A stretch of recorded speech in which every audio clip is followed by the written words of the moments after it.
донишгоҳи молия ва иқтисоди тоҷикистон эълон кард ки омӯзгори боздоштшуда дигар корманди ин муассисаи таълимӣ нест.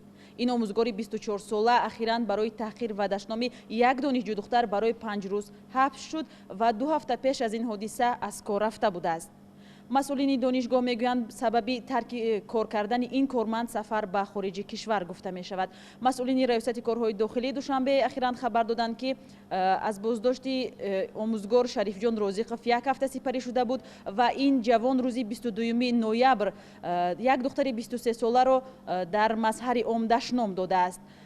ҳукми ин ҷавон дирӯз аз сӯи додгоҳи ноҳияи Синои пойтахт эълон шуд ва мақомот Шарифҷон Розиқовро бо иттиҳоми майдаавбошӣ ба 5 шабона рӯз ҳабс кардаанд.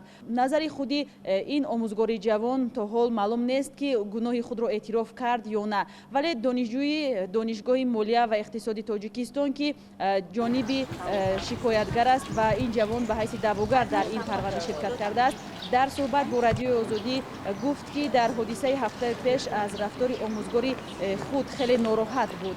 ин донишҷӯ духтар ки нахост номаш гуфта шавад, хабари гапартоии фаҳши мардонро борҳо шунидааст, вале гуфт ки гапартоии як мард ба сӯи ва он ҳам як омӯзгор ба сӯи духтарон обрӯи муаллимро дар ҷомеа коста мегардонад. дар вазорати корҳои дохилии тоҷикистон гуфтанд ки дар 3 моҳи охир дасти кам 4 духтар аз гапартоии қабеҳи мардон ба ин ниҳод шикоят кардааст ва аксари онҳо сокинони пойтахт буданд.